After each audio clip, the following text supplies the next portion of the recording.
దేవుని వాక్యం సెలవిస్తుంది, ఎడారిలో ఆయన నదులు ఉపజేస్తాడంట, ఎడారిలో జీవజలాన్ని పుట్టిస్తాడంట, ఏమి లేని స్థలంలో కూడా నడిపిస్తాడంట. ఒక సమృద్ధైనటువంటి స్థలమే కాదు, ఒక సస్యశ్యామలమైన స్థలమే కాదు, జీవితంలో ఎడారి లాంటి పరిస్థితి వదులైనా కూడా దేవుడు విడవకుండా నడిపిస్తాడు. ఎడారిలో కూడా నడిపిస్తాడు. నీకు కావలసిన, నీ కుటుంబానికి కావలసిన సహాయం చేసి, ఎడారిలాగా నీ కుటుంబం ఎండిపోయినా కూడా అందులో లోటు లేకుండా నడిపించగలడు. అరణ్యంలో విడిచే దేవుడు కాదు.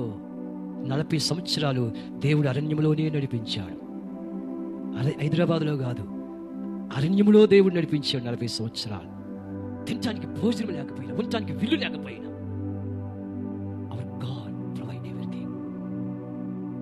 His name is the Lord Jesus Christ.